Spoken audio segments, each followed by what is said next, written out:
Indonesia adalah negara yang sangat kaya akan keanekaragaman budaya. Setiap suku bangsa yang ada di Indonesia memiliki keunikan dan kekayaan budayanya sendiri-sendiri. Salah satunya, bangsa yang sangat kaya akan budayanya adalah suku Dayak. Suku Dayak merupakan salah satu suku bangsa yang mendiami Pulau Kalimantan. Suku Dayak terkenal dengan kekayaan budayanya yang sangat kental dengan adat dan tradisi leluhur. Suku Dayak juga memiliki banyak sekali aksesoris dan benda-benda sakral yang digunakan dalam kehidupan sehari-hari. Benda-benda sakral yang biasa digunakan oleh masyarakat suku Dayak merupakan sejenis jimat.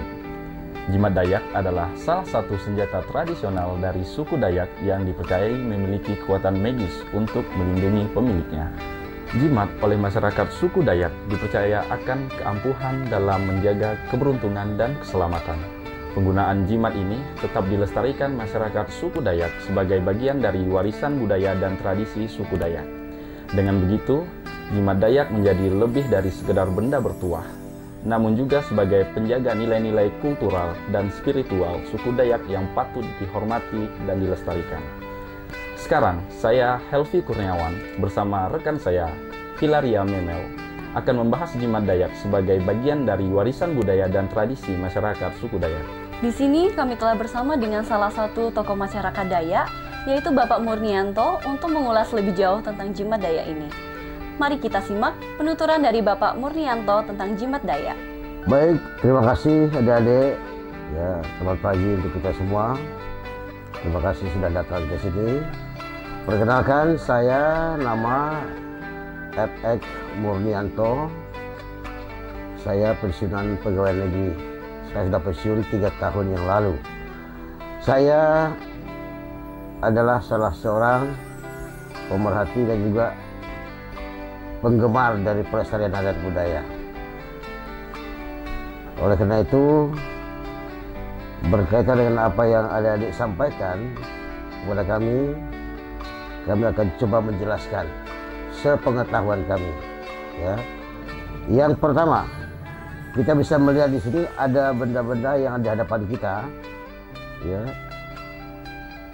Di sini ada mandau, ada 2. Kemudian di sini yang disebut tadi ya jimat.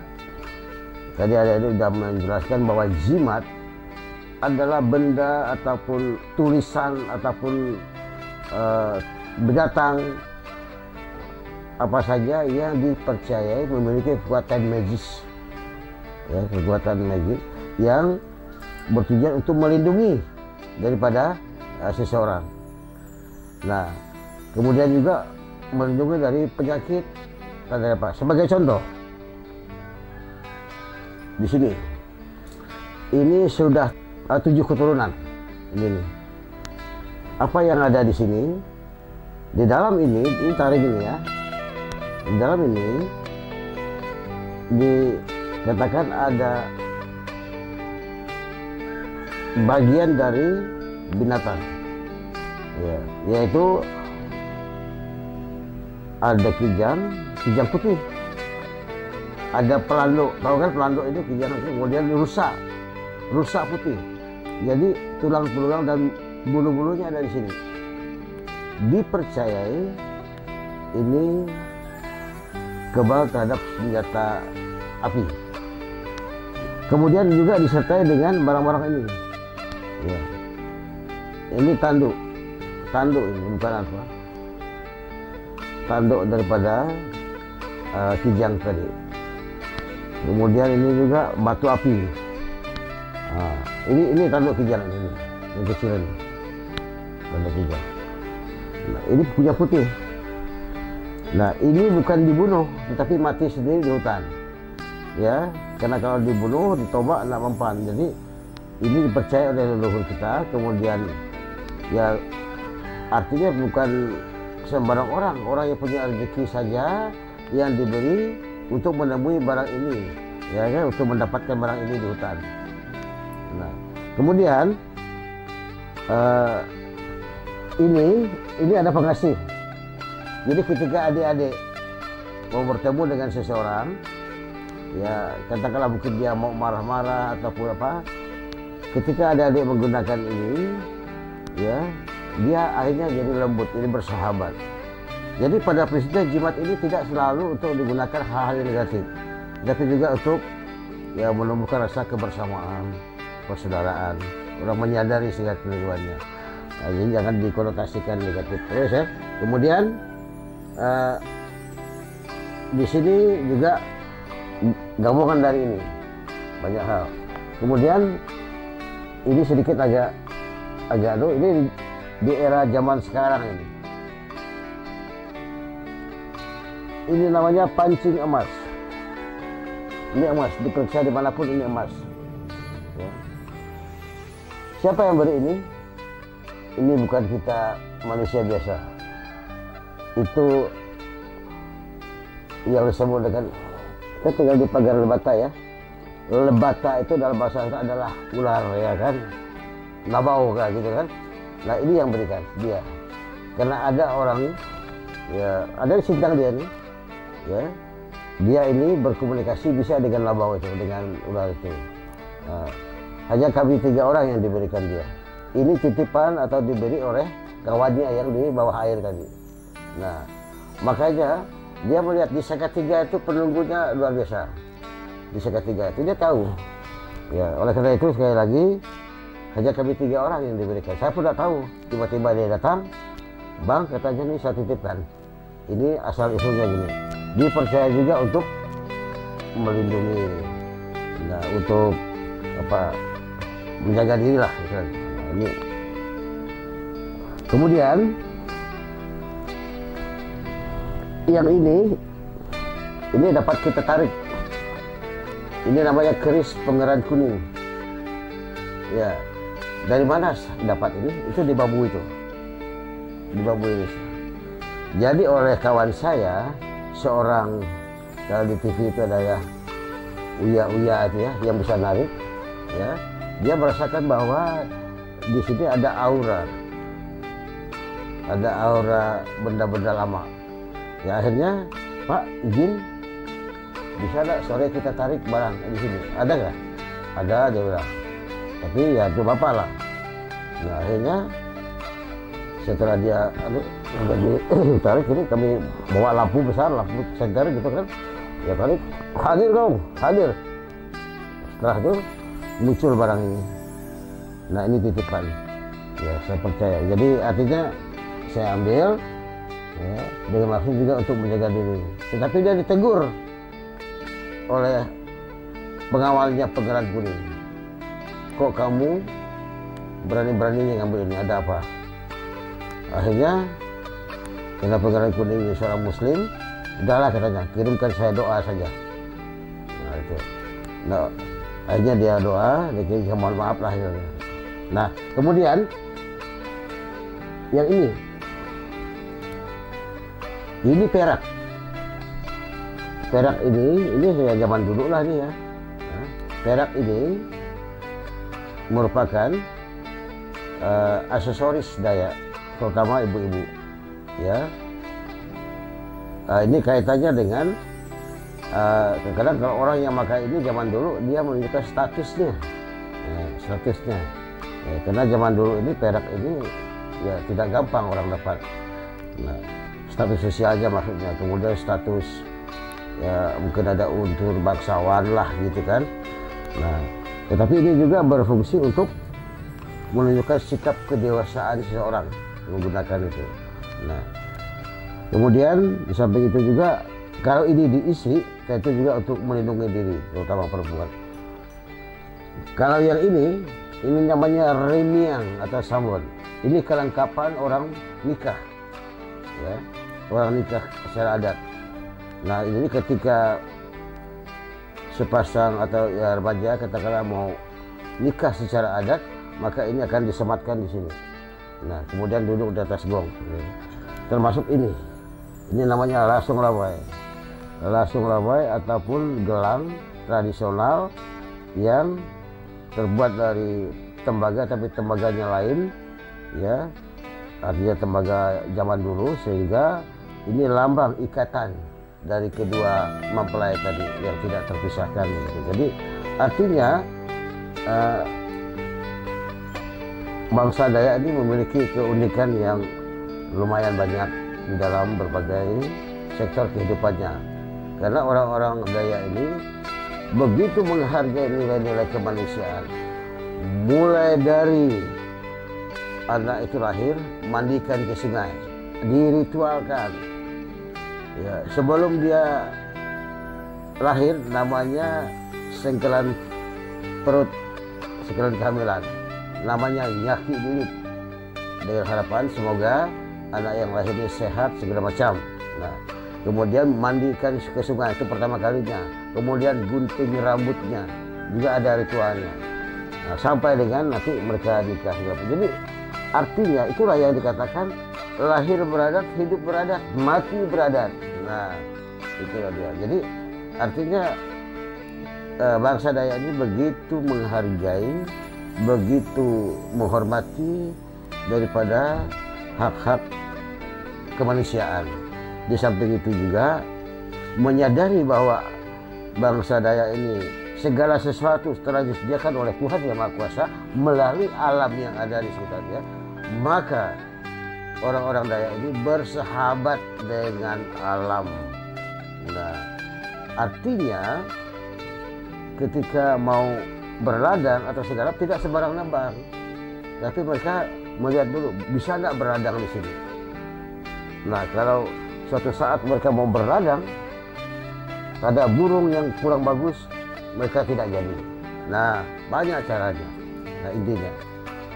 Kemudian ini mandau. Mandau sebagaimana kita ketahui adalah senjata tradisional yang dimiliki oleh bangsa Dayak. Di suku manapun ada. Entah apa namanya, ada mandau, ada apa, tergantung kepada adat masing-masing. Nah, yang kebetulan yang ada depan saya ini juga termasuk sudah 5 keturunan. Ini. Nah, ini besi tua. Besi tua, ini sengaja tidak diasah. Ini asli, ya. Ini. Jadi sewaktu saya masih samat di Ambalau, pada saat saya bertugas pertama kali, saya dihadiah oleh orang tua saya, kakek saya, ini titipan, dan ini jaga baik-baik. Dan pesannya tidak boleh dasar, saya tidak tahu apa artinya. Nah, lalu menyertai ini dia. Seharusnya ini digantung di sini. Namanya ini adalah ponyang. Kalau dalam bahasa Udano itu ponyang itu adalah aksesoris yang untuk menyertai kekuatan di sini. Kemudian mandau ini ciri khas mandau dari Dayak Ambalau. Dia dibuat dicat. Namanya ini dari buah kayu seronang namanya. Buah kayu itu direndam, kemudian digosok-gosok di sini. Jadi bukan berpacat, ini seronang. Ini dia yang seperti ini. Yang ini lain. Kenapa dibuat begini? Untuk membedakan. Karena maaf ngomong adik-adik, ini sudah berpengalaman. Artinya sudah, ini dah bergerak, dan di sini ada tanda 2 kepala. Ini sudah berpengalaman, dua kepala udah dipegal mengenai ini. Makanya selalu saya simpan di lemari, kemudian tidak boleh dipegang oleh yang perempuan. Terutama mau ngomong, apalagi kalau perempuan yang sedang datang bulan atau macam ya, tidak boleh. Nah, ini. Jadi ini juga diberi oleh paman saya. Ya. Kemudian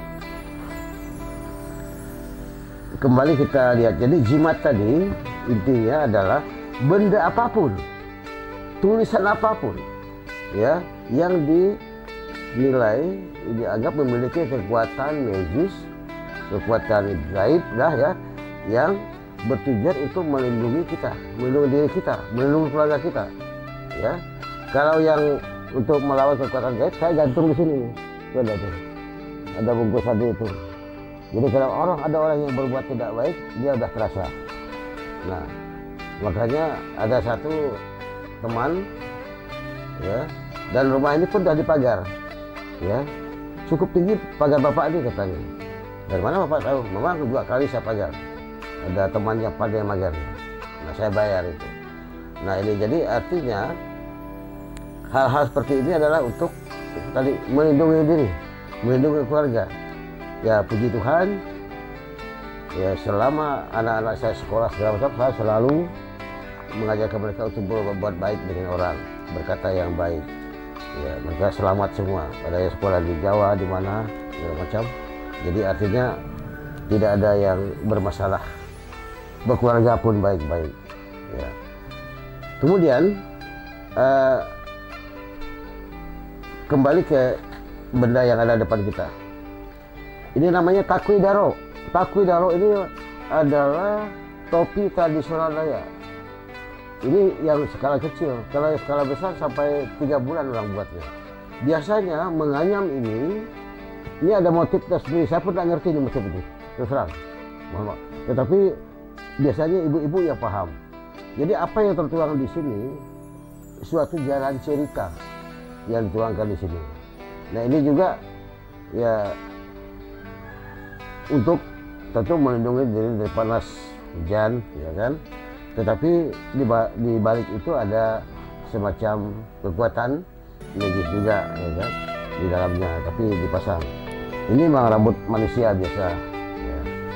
Nah, garis-garis ini semuanya memiliki arti sendiri. Lingkaran-lingkaran ini dan membuat ini, bayangkan ambil rotan dari hutan, nganyamnya sekecil ini, kan perlu ketelatenan dan keahlian khusus. Kemudian dianyam, kan? Ini luar biasa, perlu ketelitian. Nah, ini digunakan pada saat misalnya orang mandikan anak, turunkan. Di saat orang nikah, boleh. Ya. Sehingga dijadikan sebagai ya alat pelindung tradisional, gitu kan. Nah, kemudian saya ke sini lagi. Ini namanya tempayan. Ini dalam urutan tempayan bangsa Dayak ada 27 tempayan, jenis tempayan. Ini urutan yang ketiga. Ya. Jadi kalau Mas yang dari Pagar Lebatani mau nanya orang Serawai, kalau misalnya kan, ya, kalau Mas bawa ini bisa 3 perempuan, bisa 3 bini, gitu. Nah, nilainya itu. Nah, ini kalau adat kita di Serawai Ambala menggunakan jipon atau ulun, jadi bukan real. Ya, jipon itu artinya, saya sedikit jelaskan. Jipon itu artinya kuli, ulun itu orang. Jipon atau ulun itu sama. Jadi takaran adat untuk Ambala Sarawak itu ulun namanya atau jipon. Kita aja sedikit. Dulu saya misalnya dengan saya anak saya nikah dengan anak Danus. Danus ini juga adalah saudagar kaya. Nah, pada saat itu agama segala macam belum ada, ya, masih seperti. Tapi pada saat itu ada sistem penguasaan terhadap orang lain, ya, antara suku, maka dikenal dengan istilah ngayau, ya kan. Jadi daerah yang kaya, yang kalah tadi diambillah segala tenaga manusia itu, jadi budak balian kita kerja di ladang, di sawah atau di kebun. Nah, jadi kuli kita. Nah, ketika anak saya mau melamar anaknya Pak Danus misalnya, nah, kata Pak Danus bisa cuman sekian ulun. Artinya saya kan punya budak balian misalnya 100 orang. Nah, jadi Pak Danus katakan, oh ini belis anak saya 60 ulun, berarti dari 100 itu 60 orang saya serahkan ke Danus, kebiasaan saya, ya kan, untuk belis ataupun adat dari anaknya Pak Danus yang dijadikan saya menantu tadi. Nah, ini. Tetapi dengan adanya pengakuan hak asasi manusia oleh PBB, ya, kemudian juga manusia makin hari makin sadar bahwa tidak boleh ada penindasan. terhadap satu manusia lain. Tidak ada semacam pemerasan. Sehingga dari segi adat lahirlah namanya musyawarah tumbang anoy di Kalimantan Tengah yang diprakarsai oleh pemerintah Belanda, kemudian dipercayakan kepada bapak, kakek, nenek, moyang, yaitu Damang Batu, untuk memimpin acara ini. Sehingga ada rapat bersama seluruh Dayak termasuk Kalimantan, termasuk ada kakek kami juga ikut ke sana. Waktu itu belum ada pesawat, belum ada apa, tapi mereka jalan kaki dari Ambalau, dari Serawai, dari mana-mana. Itu datang ke Tumbang Anoy untuk mengikuti musyawarah itu. Nah dalam musyawarah itu makanya selalu diperingati dan pertama, tidak dibenarkan lagi adanya semacam sistem ngayau, maka ngayau berhenti. Ya. Yang kedua, tidak ada lagi penindasan, artinya orang kita perjualbelikan. Nah, seperti kita nikah tadi kan, tidak boleh. Nah, lalu gimana caranya kalau orang nikah? Disepakati diganti dengan material atau barang, bisa berupa tempayan, bisa berupa gong dengan nilai ulunnya disepakati berdasarkan musyawarah tadi. Nah ini dia. Nah, apalagi sekarang ini nggak mungkin, misalnya Dali tidak bisa nikah kalau tanpa gong, tanpa tempayan. Ya, tentu ada lagi, inilah gunanya musyawarah adat, sehingga adanya kesepakatan para temenggung. Ya, satu ulun, satu real itu dinilai dengan dikonversikan dengan uang berapa ribu, kan begitu. Nah itulah dia. Jadi kita adat juga, tetapi nggak usah kaku lah gitu, mengikuti perkembangan zaman yang ada. Nah ini, jadi gong ini ya banyak gunanya. Selain dia juga sebagai alat musik, dia juga bisa digunakan sebagai kelengkapan untuk pernikahan. Ya, zaman dulu gong, tempayan, segala macam ini menunjukkan status seseorang, orang kaya lah gitu kan, orang yang disegani, orang yang dihormati di masyarakat. Itu dulu banyak. Yang ini, tempayan ini kita lihat, kita bisa salut dengan orang-orang tua yang ini kulit daripada sisik ular. Ini ular, naga namanya. Ya, jadi naga ini kalau dia saling mengikuti, ini kepala, ini namanya hasu atau mengikuti.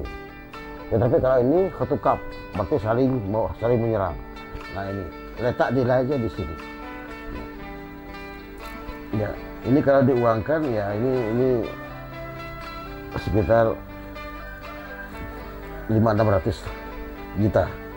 Ya, ini. Ada satu lagi yang tua, itu 1 M lebih tuh. Nah, dan untuk membuktikan itu, benar nggak barang ini tua. Orang yang berikan saya ini tadi, pancing emas ini pancing emas ini, dia punya alat untuk ngetesnya. Tradisional juga, itu bentuk batu tapi gambar ular. Akhirnya dia letakkan batu itu di samping tempayan yang di atas. Saya keluarkan uang 100.000, letakkan di piring, kemudian ditutup dengan kain hitam. Apa yang terjadi? Aura tempayan itu keluar, bertambah jadi 1 juta. Kontan saya bilang. Nah makanya saya tak bisa berani menggunakan sembarang di atas itu, ya kan? Makanya ya secara logika tentu kita tidak nalar kita tidak masuk ya. Tetapi ini kan alam gaib. Nah itu menunjukkan bahwa benda-benda itu masih memiliki semacam apa namanya, gananya kah ataupun kekuatan gaib itu masih ada. Nah itu Pak. Nah, ini belum bisa coba, takut saya coba. Ya. Jadi artinya semacam kita itu tidak menghargai gitu Pak. Makanya jangan coba-coba mencoba gitu Pak. Ini namanya kujur tombak ya. Fungsinya untuk berburu dan juga untuk ya melindungi diri lah. Kemudian di antara ini tadi ya, dipilihlah kayu yang terkuat di hutan. Yang kita salut juga cara nganyam ini. Nganyam ikatannya. Ini perlu keahlian khusus daripada orang-orang tua kita zaman dulu ya menganyam barang ini juga tentu dengan perasaan halus ya kan, sampai kecil gini. Dan diantara yang cukup berbisa di sini ini, maka ini nggak boleh lupa kalau kita nombak binatang misalnya, sampai sini aja pasang sekali aja dah. Ya dah. Kemudian ini rotan. Rotan ini rotan sega namanya, rotan yang terkuat ya untuk mengikat segala pondok apa namanya, kalau kita buat pondok di ladang atau segala macam, ini terkuat, nggak gampang busuk. Inilah yang digunakan, yang disertai pada saat nikah adat. Nah, ini daun sabang, kemudian ini disertai di sini, ini dipegang oleh kedua pengantin, dan ini ditanam di tanah selama 3 hari. Makanya ini saya dah hitung entah berapa kali orang pakai. Nah, jadi kalau orang nikah adat sini selalu hubungi kita, termasuk yang kemarin pertunangan anaknya Pak almarhum Pak Abeng dengan anaknya Waka Kapolda Papua. Masih banyak lagi sebenarnya adik-adik benda-benda aksesoris Dayak ini, tetapi terus terang silahkan nanti saya sudah sampaikan dengan Mas nih untuk lebih lengkapnya melengkapi koleksi ataupun pengetahuan di museum. Nah, di museum begitu banyak, dan saya sudah 3 kali kalau salah jadi narasumber di museum. Jadi orang di sini taunya pesta gitu. Ya. Tetapi sekali lagi ada juga buku yang sudah kita terbitkan dari Dinas Pendidikan, di mana narasumbernya juga kita mulai dari takwai daro, mandau, segala macam, tempayan, ada semua di situ. Nah, oleh karena itu sekali lagi terima kasih atas kunjungan adik-adik ya. Sebagai generasi muda, tantangan ke depan di mana generasi muda tidak begitu peduli ya. Ini tantangan ke depan, tidak terpeduli dengan adat budaya sehingga dianggap mungkin kuno, ketinggalan. Tetapi adat budaya ini adalah merupakan jati diri, identitas diri. Orang mengenal suatu suku bangsa dari budayanya.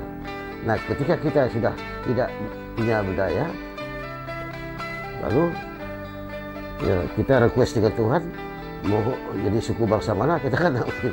Nah, oleh karena itu sekali lagi tantangan ke depan, kepedulian generasi muda terhadap baik adat Cina, Dayak, Melayu harus kita pertahankan, karena inilah identitas kita. Ya, kita boleh setinggi langit untuk sekolah. Lihat Jepang, mereka menguasai teknologi, tetapi budaya tetap mereka pertahankan. Oke, terima kasih. Selamat pagi menjelang siang. Terima kasih atas kunjungannya.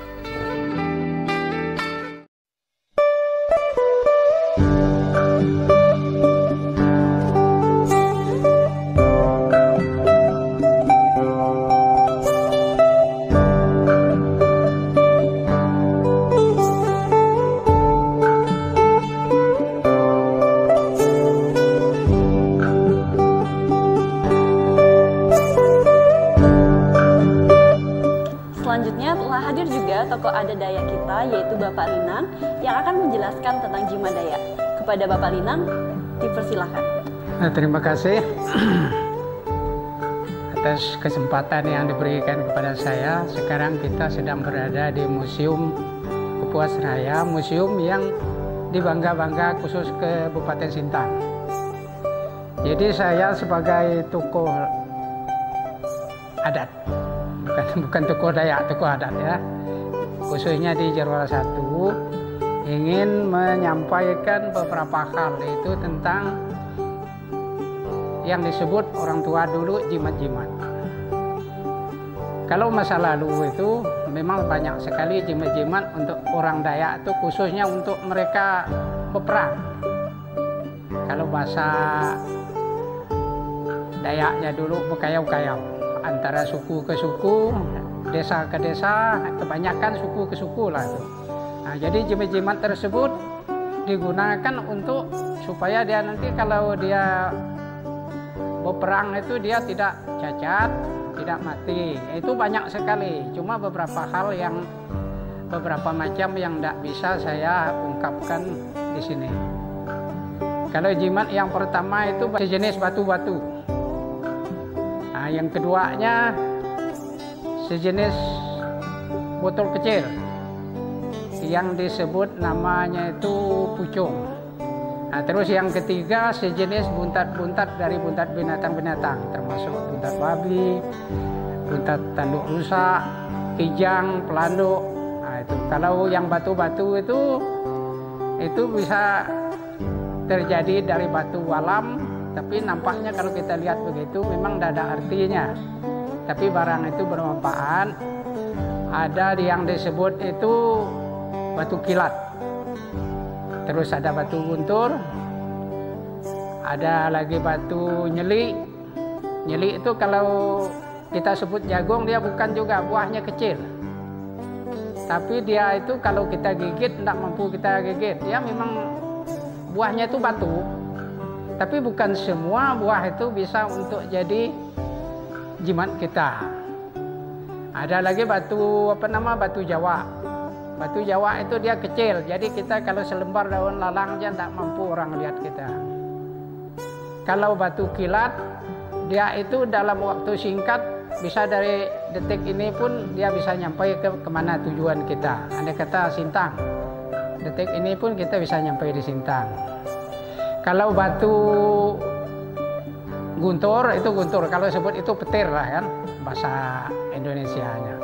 Itu kalau batu guntur tuh, jadi kalau orang ngelihat kita tuh, kalau udah dengar kita ngomong tuh dia dah hendak berani lagi. Nah, itu kegunaan dari sejenis batu-batu. Kalau pucung itu yang dari botol kecil, dia ada nama pinyang juga, ada nama pucung juga. Dalam bahasa adat itu disebut dia pinyang mali upang, pucung mali rampung. Jadi kalau dia berperang dulu itu, dia tetap membawa kepala musuhnya itu pulang. Dia tidak bisa mati, tidak bisa luka. Nah, itu nama yang disebut pinyang mali upang tuh. Kalau upang tuh berarti dia itu di dalam itu tidak ada isinya. Umpama saya contohkan satu buah nangka lah kan. Kalau buah yang disebut upang tuh yang kita makan tuh di dalam tuh tidak ada bijinya, berarti itu upang. Jadi dia tidak mau begitu, mali upang. Itu berarti tidak bisa upang. Kalau rampung itu pucung mali rampung itu. Kalau dia pergi itu pasti dapat, tidak bisa tidak dapat.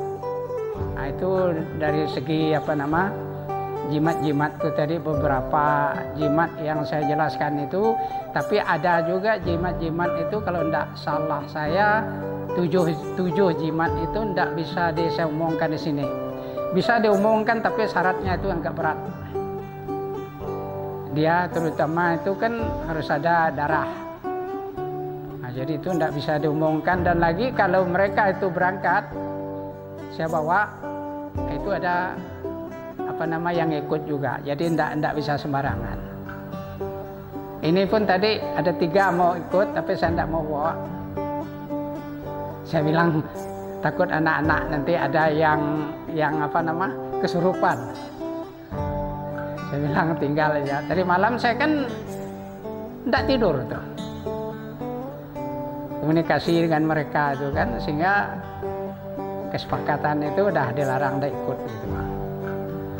Nah, jadi saya kira kalau untuk penjelasan jimat-jimat itulah yang biasa terjadi di suku Dayak, khususnya Dayak Desa. Berkaitan dengan sisuris yang ada nih, saya lihat sisuris ini memang tidak semuanya sih asli kan. Kalau macam ini kan baru, kalau itu masih asli, dengan itu asli, itu sisuris yang ada. Mungkin kalau mengenai jimat, mungkin ada pertanyaan mungkin. Kalau untuk jimat sendiri, apakah ada kategori tertentu, misalnya orang seperti apa yang bisa memegang jimatnya atau gimana Pak? Kalau jimat itu dia ada orang tertentu dan keturunannya. Dia bukan semua orang, karena jimat itu dia berasal dari alam gaib. Dan orang-orang gaib juga yang bisa memberikan salah satu kepada orang tersebut. Kalau orang itu bukan keturunannya, bukan pilihan mereka, itu memang tidak mampu untuk memegang barang itu. Kalau saya ini memang keturunan, jadi kami ini punya tanda keturunan. Kalau umur sudah di atas 40 tahun, itu tanda tuh keluar, ini tandanya nih. Kalau anak saya yang tua di Sekadau dia 3 nih, kalau saya ini 5. Kakek saya dulu 7. Jadi nanti turunan lagi ada 1, salah 1 itu keluar lagi 7. Nah itu tanda orang yang mampu untuk memegang-megang jimat itu tadi. Kalau kita memang orang bukan keturunan, memang bukan yang ditunjuk oleh orang alam gaib, itu bisa gila. Nah itu, yang terutama dia tuh pening-pening lah kan. Dan lagi barang itu kalau kita nyimpan itu tidak bisa sembarangan. Dia ada pantang. Banyak sih pantang, terutama buah kunur, ngemalai kata orang kampung itu tidak bisa dimakan, tidak bisa makan itu. Ada ikan lagi, beberapa ikan yang tidak bisa dimakan. Nah, itu pantang. Kalau kita melanggar pantang itu kita gila atau barang itu hilang gitu, Pak. Barang itu bisa hilang datang. Ada beberapa barang yang bisa hilang datang itu kalau kita saat memerlukan dia ada, kita panggil gitu, Pak. Mungkin ada pertanyaan lain lagi? Kalau untuk jimatnya ada perbedaan nggak Pak antara perempuan sama laki-laki? Kalau untuk jimat itu tidak ada perbedaannya. Perempuan pun kalau memang dia sudah ditunjuk oleh orang alam gaib, dia bisa juga megang. Salah satu contoh lah, kalau dulu di kampung ini kan banyak yang disebut orang Semanang. Tapi dia bukan dukun Semanang memang. Dia didampingi kodam dari alam gaib. Nah, itu perempuan pun banyak juga yang bisa jadi Semanang itu. Dan mereka tuh banyak sejenis batu. Nah, itu banyak mereka termasuklah taring-taring macam ini. Nah, itu mereka pegang semua tuh. Ya perempuan pun mampu juga megang asal keturunan atau memang yang ditunjuk. Tapi walaupun bukan keturunan, asal orang alam gaib itu mau ngasih sama dia boleh aja. Nah, cuma kalau macam kami yang keturunan ini memang tidak ditunjuk pun, memang udah ditunjuk dari dulunya itu, wah keturun kau nanti ini yang bisa megang kan begitu. Jadi jangan anggap perempuan, lihat perempuan tidak bisa megang, itu bisa. Sebenarnya perempuan itu lebih mantap lagi dari laki-laki karena dia punya cara dan dia merawat segala barang itu lebih teliti dari yang laki gitu. Kalau yang laki ini kadang-kadang asal-asal aja gitu. Saya merasa saya kan, tapi kalau tidak merasa ada sentuhan ke batin kita tuh barulah mulai gitu berkejar-kejar mencari barang yang diperlu gitu. Kalau perempuan tak, oh ini tugas saya, ini istilahnya teman saya harus saya rawat, kasih makan, mandikan gitu. Nah, cuma kalau perawatannya itu boleh dikatakan kalau kita orang Dayak itu tidak terlalu rumit. Hanya setiap kita motong babi atau ayam dia harus kasih darah. Nah, itu perawatannya. Mungkin hanya itu. Oke, baik, mohon maaf Pak, boleh minta tolong dijelaskan berkaitan dengan barang-barang atau aksesoris yang ada di sini. Oh ya, kita mulai dari yang ini dulu. Kalau ini manik-manik ini kan memang ini Dekat, ya. hanya sekedar variasi aja. Ini kekuatan memang tidak ada. Hanya nampaknya supaya kalau ada aksesoris ini kan dayaknya nampak lebih sekali nampak, gitu. ya. Nah, kalau yang ini memang barang yang barang tua. Ini waktu dulu tidak bisa digunakan sembarangan. Itu acara kalau menggunakan barang ini dia ada waktu orang melaksanakan itu membawa anak itu mandi ke sungai. Bukan sekarang macam kita sekarang mandi ke sungai atau dia potong rambut atau dia potong gigi. Dulu kan itu yang disebut orang gawai itu kan sekarang kita sebut gawai. Tapi kalau dulu kalau ada itu tutup tahun, itu namanya 8 tahun. Nah, dia melakukan potong gigi atau potong rambut atau membawa anak itu mandi ke air, itu disebut gawai. Nah, tapi sekarang kita sudah sudah mendarah daging dengan gawai-gawai lah kan. Nah, jadi inilah kegunaan. Ini gigi beruang, namanya taring. Ini kalau ada taring tertentu yang mampu nahan, kalau kita kena tembak itu dia tidak bisa masuk ke badan kita. Kebal istilahnya ya Pak. Nah, tapi kalau ini nampaknya biasa. Terus kita ke itu lagi. Ini kalau patung ini, kalau dulu itu digunakan orang Semanang, saya bilang tadi itu. Dia ada tempat namanya lupung besar, dia masuk di situ, namanya Indayang. Ini untuk membantu Semanang atau dukun-dukun tadi ngobat orang. Yang ini. Nah, terus kalau ini aksesoris biasa, yang segala taring, segala apa itu mungkin jimat-jimat ada juga di dalam itu. Tapi biasa barang kalau sudah gini kekuatan itu banyak hilang. Nah, kalau ini langki nih, yang 3 nih. Kalau langki itu barang ini kalau dia memang asli dari daerah bukit, dia bisa penawar ini racun. Yang langki ini. Ini banyak manfaat, termasuk saya juga punya satu. Cuma tadi tidak saya bawa. Cuma bukan yang dari laut. Kalau laut tuh enggak, tapi kalau yang dicari orang tuh yang dari daerah-daerah bukit-bukit. Nah, itulah dibuat ini. Dan lagi kegunaan ini ada apa namanya? Itulah tadi penawar racun. Boleh dijelaskan Pak gimana caranya supaya bisa menawar racun ya tadi ya? Nah, kalau untuk menawar racun, kalau anda kita lihat, kita ambil dulu satu wadah kecil, mangkok lah katakan, dikasih air, dikasih racun sejenis akudan atau portas. Nah, lalu masuk kita ikan lele di situ. Untuk ngetesnya ya Pak? Nah, untuk ngetesnya. Jadi kalau ikan itu sampai 30 menit itu tidak mati, berarti tawar dia. Mampan dia kena untuk menawar racun tadi itu. Nah, itu kalau langki ini. Mungkin ada pertanyaan lagi? Semisal nih kalau kita sudah terkena racun misalnya, gimana cara pengobatannya? Nah, kalau kita sudah terkena racun, kalau dia memang masih ada kekuatan, barang itu kita rendam, airnya diminum. Oh. Nah, itulah salah satu caranya untuk menawar racun. Mungkin ke situ lagi, kita sini dulu ya. Nah, kalau ini hanya peralatan kalung. Aksesoris lah ya Pak? Aksesoris ya. Nah, ini pun mungkin kita sama tahu semua. Ini peralatan juga. Kalau yang ujung ini, yang ini nama gelang kaki. Namanya gelang demagan.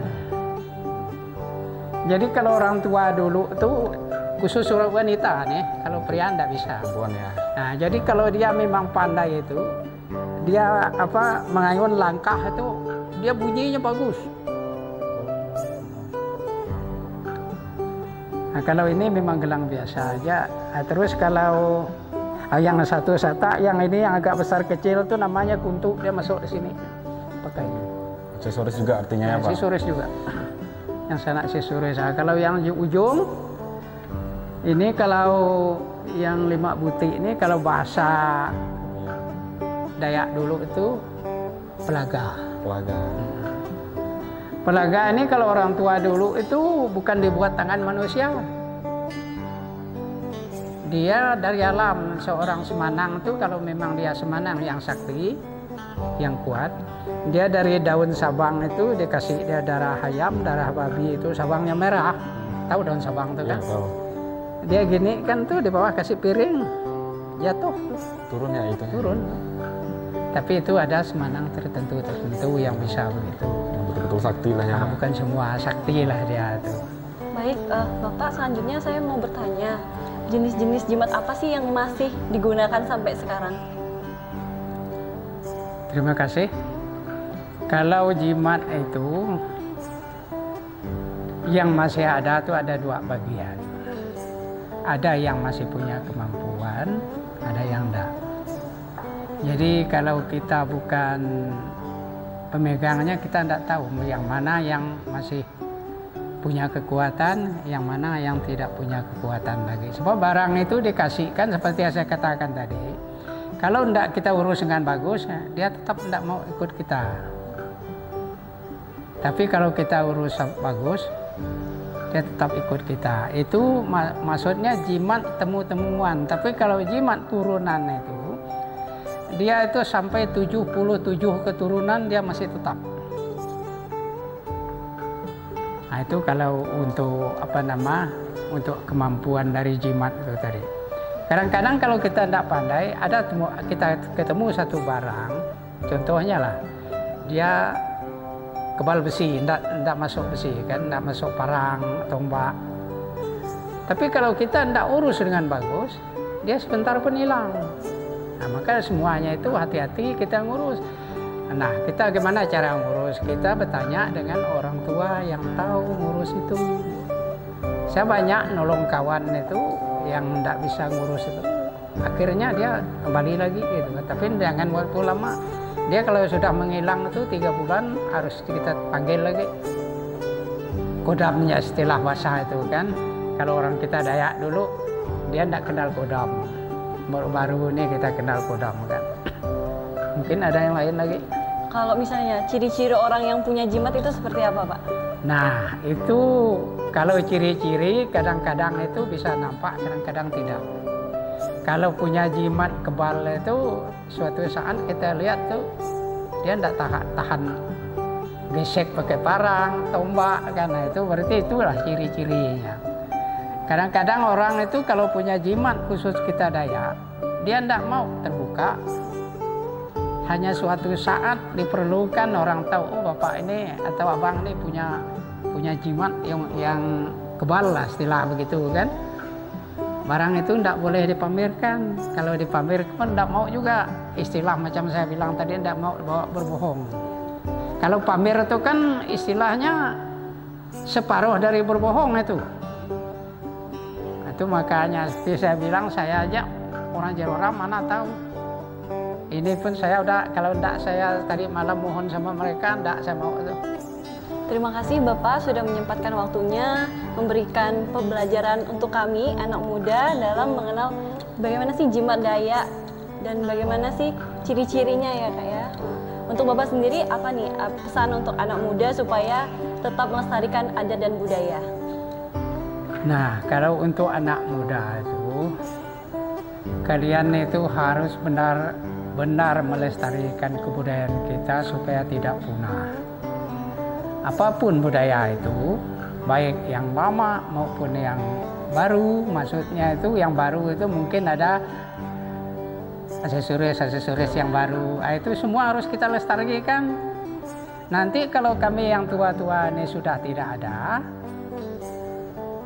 mau siapa lagi yang beri masukan-masukan ya kan? Nah, maka oleh karena itu saya minta tolong dan titip pesan, kalian itu memang bukan hanya satu orang, semuanya harus melestarikan kebudayaan kita, jangan sampai punah.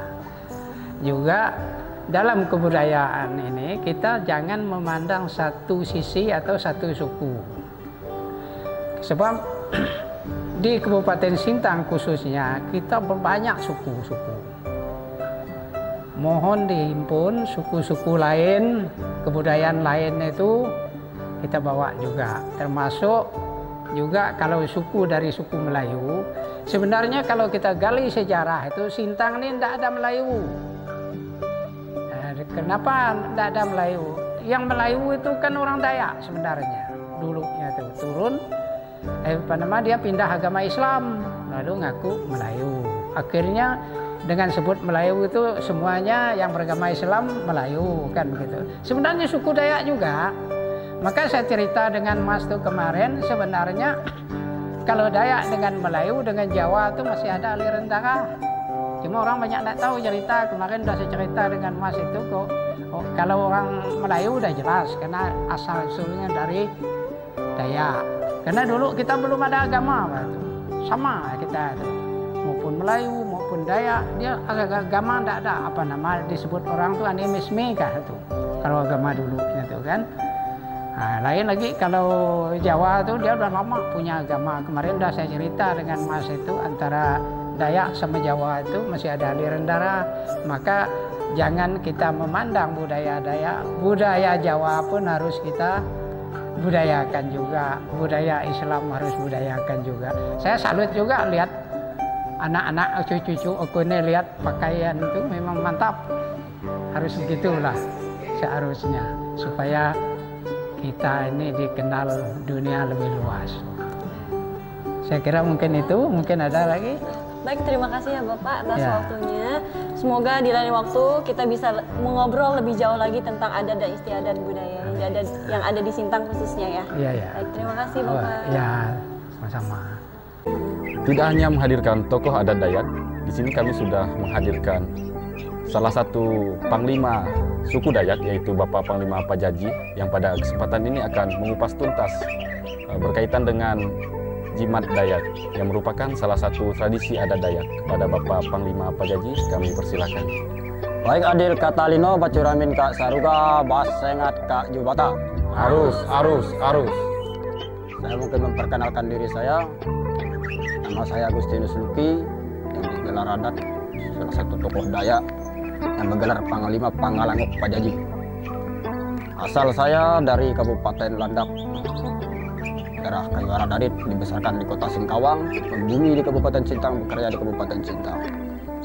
Jadi di sini saya di Pulau Kalimantan ini mendirikan suatu pasukan adat yang memang berjuang untuk mempertahankan adat istiadat tradisi dan budaya bangsa Dayak serta menjaga keutuhan negara kesatuan Republik Indonesia.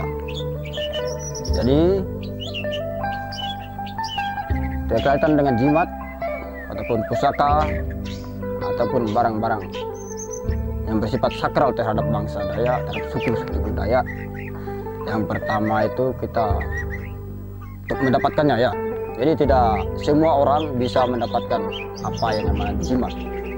Nah, ada beberapa faktor. Yang pertama faktor keturunan, yang kedua warisan, yang ketiga dapat dari alam, yang keempat itu pemberian. Pemberian dari orang ataupun dari saudara atau keluarga. Jadi kita lebih pada alam. Alam itu yang dari alam, contohnya yang seperti di alam. Ini dari alam dia jimatnya itu biasanya dipergunakan untuk obat-obatan tradisional khas Dayak zaman dulu. Salah satu contoh itu minyak sakang seribu. Sakang seribu ini adalah suatu jimat yang dimana dulunya itu mampu dipergunakan, bisa dipergunakan sebagai obat patah tulang. Nah, itu salah satu contoh. Sebelah lagi sengkuang balik, minyak sengkuang balik. Nah, itu juga dipergunakan untuk obat-obatan pada zaman dahulu. Jadi dulu kan tidak ada dokter, tidak ada medis. Semua obat-obat yang dipergunakan itu dari alam. Nah, kenapa kita harus menjaga alam? Karena sampai sekarang dan sampai saat ini, meskipun zaman itu masih modern, suku kita ini, orang-orang kita yang pedalaman itu masih mengelola alam untuk sebagai dasar ramuan obat-obatan. Jadi itu jimat. Jimat juga ada. Ada lagi jimat untuk kulit, untuk badan. Nah, ada lagi yang ditanam di badan. Nah, jadi ada yang pemberian daripada leluhur, ada yang pemberian daripada orang, itu ada juga. Jadi tidak semua orang bisa memiliki. Nah, jimat ini salah satu contohnya. Biasa orang-orang kita ini identik dengan taring babi buntat. Itu berupa tulang belulang, itu buntat. Ada yang berupa tulisan ataupun raja tapak, itu ada. Itu ditanam ataupun ditato di badan. Ya, fungsinya untuk menangkal barang-barang yang tidak diinginkan. Itu barang-barang halus, barang-barang yang jahat. Itu pada zaman dahulu dan sekarang masih juga kita pergunakan. Nah, ditato di badan itu salah satu contohnya. Udah itu ada lagi yang namanya rantai babi, ada juga ya. Itu yang barang-barang yang sangat sakral. Ada juga yang namanya besi kuning. Nah, besi kuning ini dengan rantai babi, dengan itu dari alam. Taring beruang, buntat beruang. Orang kita Dayak biasa bilang sini gugam. itu dia dari alam, bukan dari manusia yang ngasih, bukan, tapi dari alam dengan datang sendirinya, tidak diperjualbelikan, tidak didapat seperti di toko-toko. Itu bukan yang asli, itu yang replikanya seperti itu. Ada buntat rusa, ada buntat pelanduk, kalau bahasa Indonesia itu kancil ya. Ada buntat maram. Nah, untuk orang berdagang berbisnis pada zaman dulu yang katanya ada buntat kacang. Banyak sekali buntat-buntat itu. Tentu setiap jimat-jimat itu memiliki fungsi masing-masing. Nah, begitu juga dengan mandau. Mandau ini kan sudah termasuk pusaka ataupun jimat, pangkara semangat. Jadi mandau ini pun termasuk pusaka, jadi termasuk bagian golongan daripada jimat. Dipergunakan pada zaman dahulu itu di tradisi kita, ya kita sudah nggak asing lah di telinga kita pada zaman saat ini. Itu tradisi kayau atau mandau, dan sekarang sudah menjadi jimat, pusaka dan sakral. Nah, dan tidak semua orang juga bisa memiliki, dan tidak semua suku ataupun kaum bangsa yang bisa memiliki barang itu. Meskipun mereka bisa memiliki ataupun menyimpan barang itu, tapi mereka tidak tahu menggunakannya. Seperti apa kegunaannya, untuk apa. Ada lagi yang berasal dari air. Nah, terus bersangkutan dengan tidak lepas dari kesaktian. Ya. Pada bicara jimat kita tidak lepas dari kesaktian. Ada yang dapat dalam betapa, nah, itu dari alam juga. Tapa dalam hutan belantara berbulan-bulan, 7 hari, 8 hari, dan bahkan sampai seminggu. Seminggu sampai 3 hari 7 malam, kadang orang nggak makan, nggak minum di dalam hutan. Seperti itu. Ada yang dari batu, contohnya buntat ini kan, batu ini, itu contohnya. Banyak sekali jimat-jimat orang kita Dayak ini yang yang berasal dari alam. Nah, kalau dari keturunan warisan itu contohnya itu dari kakeknya diturunkan dari kakeknya, kasihkan ke cucunya ataupun ke cicitnya. Seketika kakeknya sudah biasanya sudah mau meninggal dititipkan, dia dititipkan itu jimatnya, diwariskan. Ada warisan, sebenarnya yang diwariskan itu kebanyakan itu minyak seperti minyak bintang, minyak kilat, minyak cakang seribu, sangkuang balik, minyak baja yang kata orang terkenal saat ini kan yang tenar di pasukan itu kan minyak baja itu yang untuk gosok badan jadinya, untuk kulit itu minyak baja itu. Kita juga karena juga membuat barang itu, tapi dari alam, dari daun kayu, dari jenis-jenis berapa banyak jenis tumbuhan dan berapa banyak jenis buah kayu, itu banyak. Itu ditempa, kata kami itu ditempa dalam hutan, dijadikan dan baru pulang dan baru dipergunakan. Jadi itu fungsinya untuk kulit zaman dulunya, dan sekarang pun masih. Itu minyak baja. Nah, kalau minyak bintang biasanya, karena setiap daerah itu beda cara pembuatannya, setiap wilayah itu, setiap subsukunya itu beda cara pembuatannya. Apalagi kita orang Dayak ini kan terdiri dari 400 lebih subsuku. Dayak. Nah, berarti kan caranya berbeda-beda. Dan dijadikan tradisi juga itu. Tradisi patah tulang diurut pakai minyak. Nah, tabrak motor diurut pakai minyak. Nyambung, tulangnya nyambung. Nah, itu dari alam. Gitu. Jadi banyak sekali yang harus kita ketahui tentang jimat-jimat orang-orang kita ini. Dan pada kesempatan pada hari ini, saya juga menyampaikan kepada seluruh awak media yang ada di Negara Kesatuan Republik Indonesia ini. Saya tidak melarang orang yang di luar itu membuat konten mengatasnamakan orang kita, tidak. Tapi yang sangat kita sesalkan, ada yang berpautan dengan mistis, dengan kebudayaan kita orang Dayak ini. Ya, jadi saya salah satu penjaga marwah bangsa ini, Dayak. Jadi ada beberapa media itu yang membuat, oh ini minyak ini, oh ini minyak ini. Jadi di luar itu diperjualbelikan. Jadi saya rasanya malu saya melihat. Sementara saya orang pribumi asli yang dari Belantara lahirnya, dari hutan bertahun-tahun berabad-abad tidak seperti itu yang sebenarnya bisa sampaikan. Titip pesan ini untuk seluruh media yang ada di Republik Indonesia ini dan seluruh masyarakat. Jadi berhati-hati. Itu satu. Karena yang namanya minyak-minyakan itu, jimat minyak, pusaka minyak, itu nggak boleh seperti orang perdagangkan, nggak bisa. Khasiatnya itu hilang. Nggak boleh diperjualbelikan, nggak boleh. Nah, sama seperti yang rekan-rekan kita pakai ini. Itu nggak bisa jimat mereka itu nggak bisa diperjualbelikan, nggak bisa. Oh, saya punya, nah saya bagi.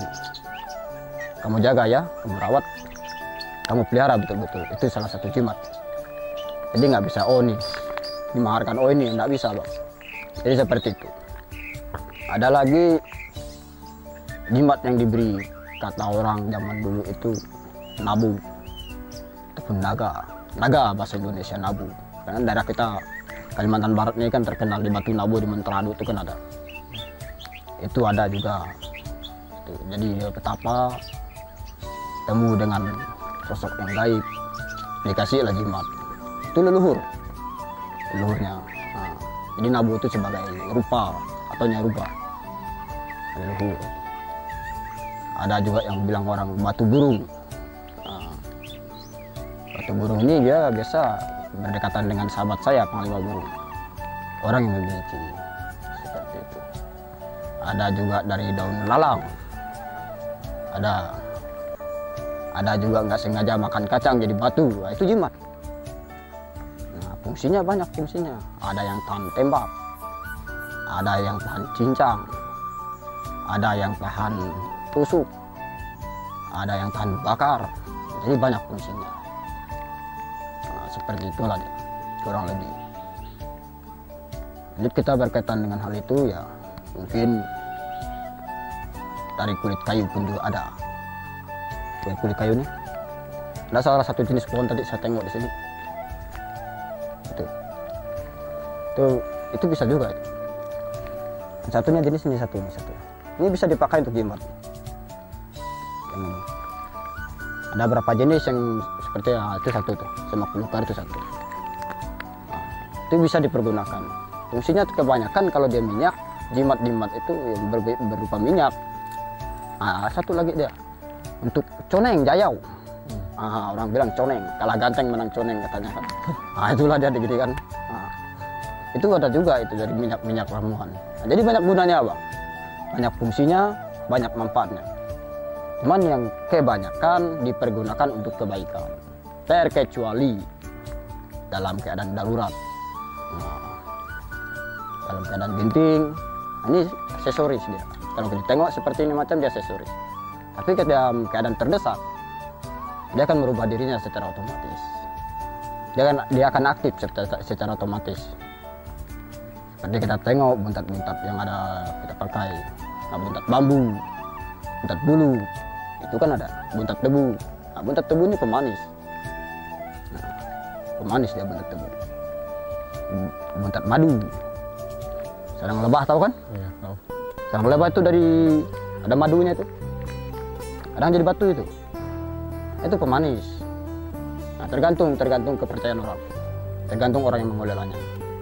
Nah, batu jahe. Nah, biasa ada batu jahe. Dan juga batu cabai. Biasa zaman dulu batu cabai itu di zaman dahulu itu untuk orang pekara. Jadi kalau orang pekara itu telinga orang pedas-pedas dengar kalau batu cabai, orang bilang pedas, orang dengar bahasa kita tuh pedas. Itu batu cabai. Kalau batu madu tadi biasa digunakan untuk jayau, untuk coneng, tapi tidak semuanya bisa didapatkan dan hari-hari yang ngambilnya pun hari-hari tertentu, bukan hari-hari biasa. Terus ada batu ikan kata orang. Terus ada batu ikan, ada jimat sarang ikan itu. Mana kita pernah tengok ikan itu tidur? Tak pernah. Ikan itu tak punya kelopak mata, jadi ikan tak pernah tidur. Ketika dia punya sarang itu suatu keajaiban. Nah, jadi sarangnya itu berguna itu. Biasa orang kalau berendam dia tahan berhari-hari. Kalau berendam, nah buntat kamang. Pernah dengar kamang kan? Pernah. Nah, kamang itu yang paling sadis. Nah, buntat kamang. batu kamang, batu bala 1000 itu jimat juga gitu loh. Terus tempayan buntat, main kapat kan itu jimat juga. Daun kebal sari, pangkalik sawah, di daerah saya itu populer itu, di Kabupaten Landak tuh pangkalik sawah itu kebal sari. Nah itu dari alam juga. Tapi kalau yang berupa batu-batu yang sifatnya sakral itu dari roh dalam hutan, kadang dalam mimpi. Ketika dia tidur nggak sengaja tidur siang gini kan, tiba-tiba mimpi dikasih orang, disuruh ambil, ada ini orang tua kadang datangin seperti itu. Ada yang berupa keris, ada yang berupa ular kadang, tapi diambil jadi mandau ataupun jadi tongkat ataupun jadi batu seperti itu. Dan banyak hal yang memang berkaitan dengan mistis orang Dayak, jimat-jimat pusaka ini banyak. Tapi tiap daerah itu saya dah hampir keliling semua. Misalnya di Papua saya belum turun, hampir sama. Hanya cara penggunaannya, cara pelaksanaannya itu berbeda tipis, hampir sama. Jadi semua yang di luar sana pun memiliki. Nah, itulah kita bilang kita tidak boleh takabur, karena di atas langit itu masih ada langit. Jimat itu salah satu juga dari kayu kepuat kan, atau kepuat. Nah, itu kan ada gunanya. Itu salah satu jimat. Kulit kayu baju orang kita zaman dahulu. Nah, kayu tengang. Kayu tengang itu kan untuk memain semangat. Semangat itu kan jimat juga. Batu kilat, petir itu untuk saraga, batu petir untuk saraga pembungkam. Batu bala 1000 itu untuk katakan roh. Jadi ketika roh itu datang, kita membawa batu bala 1000 ini dalam hutan lebih besar, seperti ada orang berjalan tapi kita lihat itu tak ada. Itu jimat minyak kelapa. Tapi bukan kelapa yang kita jual beli di pasar, bukan. Kelapa yang di dalam hutan itu. Nah, biasa minyaknya itu yang cabang 3. Ada tunasnya cabang 3 itu. Kalau diambil hari Jumat itu biasa digunakan orang untuk coneng. Ya, itu kan ngampur. Memang digunakan untuk itu. Tapi tidak semua orang bisa bikin. Itu zaman dulu. Tapi sekarang masih ada. Kalau di pedalaman itu masih ada yang gunakan. Jadi saya rasa itu saja yang dapat saya sampaikan. Kurang lebihnya kita mohon maaf bila mana kata kita yang kurang baik, kurang berkenan dari saudara semua dan di luar sana, karena kan semua. Nah, saya juga manusia yang tidak sempurna, yang sempurna itu hanya menurut Allah Pamaju Mata. Saya ucapkan selamat sore. Jadi begini Bang, saya mau nanya, ciri-ciri orang yang terkena coneng itu gimana ya? Baik Dek, mungkin saya langsung jawab. Ciri-ciri orang biasa yang terkena coneng itu biasa dia lupa. Seperti orang lupa ingatan itu. Kadang dengan saudaranya sendiri, dengan keluarganya sendiri, dan bahkan orang tuanya sendiri. Ketika melarang dia nggak bisa dilarang. Nggak bisa dilarang. Salah satu contohnya umpamanya, seandainya si A mau dengan si B, jadi si A ini nyoneng si B, jadi si B ini ngikutlah apa kata dia, apapun yang diperintah dia ngikut, gitu. Apapun yang diinginkan si A ini tadi dia ngikut. Itu ciri-ciri orang yang kena coneng. Jadi banyak juga cara ngobatinnya pun banyak, cara nangkalnya pun banyak. Nah, biasanya orang yang diconeng ini kan mungkin kemungkinan nggak juga sembarangan digunakan. Mungkin ada bahasa-bahasa yang keluar yang membuat orang tersebut tersinggung. Bisa jadi seperti itu. Nah, kalau dia biasanya yang bisa kita ketemui, bahkan sampai di luar negeri sana pun ada juga itu coneng. Jaya itu ada. Jadi saya pernah tuh bantu orang dari Singapura. Nah, itu kena coneng. Di Malaysia tuh di daerah Setia Alam, daerah Kuala Lumpur ke sana, itu pernah juga. Itu orang India sama orang India. Itu kena coneng juga. Bahkan mirisnya, conengnya itu melekat sampai punya anak 4. Ngeri itu. Nah, jadi saya bantu, saya tolong. Ya cara-cara kita kan, ya cara-cara kita. Ya syukur sampai sekarang bisa. Panglima, jadi kan banyak banget ya yang selalu bilang coneng, kena coneng. Nah, jadi coneng itu seperti apa, dan jika kita terkena coneng itu gimana cara kita mengatasinya? Coneng itu ada berapa jenis? Ada yang dari mulut, ada yang dari mulut artinya baca-baca. Nah, ada yang berupa minyak, ada yang berupa buntat ataupun dari alam. Jadi kegunaannya itu ya digunakan seumpamanya zaman dahulu itu kadang betina yang jayau laki-laki, yang nyoneng laki-laki. Nah, ada yang dipasang di kaki tangga. Nah, kalau zaman dulu itu kan ada rumah petang tuh kan, rumah panjang. Itu di pemegang itu kan ada untuk naik. Itu kadang dipasang di situ. Itu dari minyak. Coneng juga dia.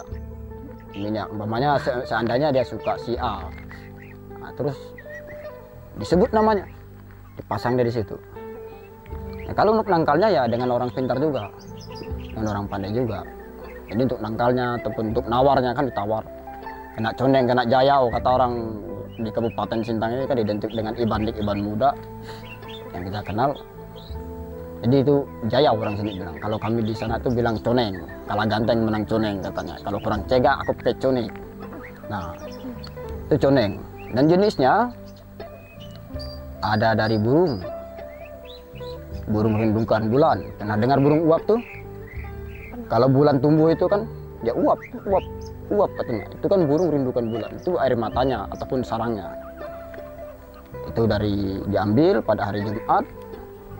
Terus dicampur dengan minyak. Tapi ada bumbunya lah kata kita kan, sampi-sampinya ataupun baca-bacanya. Itu coneng. Nah, ada juga coneng pelaris untuk orang berdagang biasanya kan ada. Nah, ada juga coneng untuk nyari teman ataupun saudara ataupun mengumpulkan orang banyak, itu ada juga conengnya. Jayau sekampung, orang bilang coneng sekampung. Nah, itu coneng.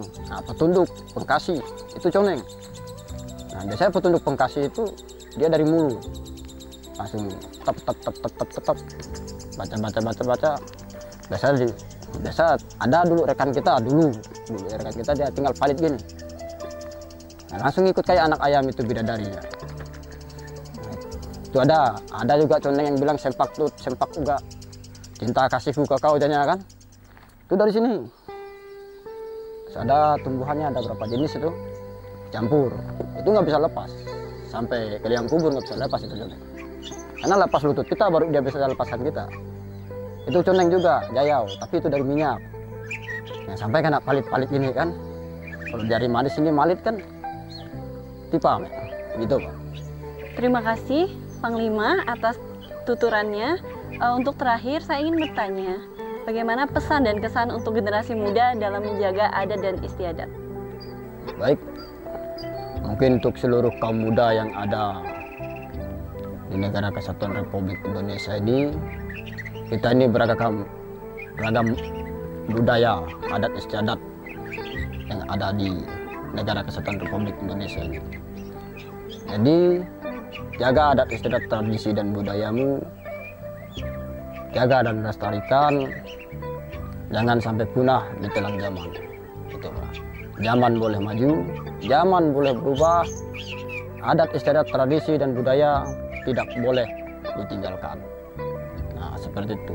Dan satu hal lagi saya pesankan kepada seluruh generasi muda ataupun anak-anak muda kita yang ada di Indonesia. Berbahagialah kamu yang menerima didikan, sebab kamu akan hidup. Engkau sekali-kali engkau tidak akan menuju dunia orang mati. Karena di dalam didikan ada pengetahuan. Di dalam pengetahuan ada pohon kehidupan. Sekian dan terima kasih. Adil Katalino, Bacuramin Ka Saruga, Basengat Ka Jubata. Harus. Merdeka! Merdeka! Merdeka! Merdeka! NKRI! Harga mati! NKRI! Harga mati! NKRI! Harga mati!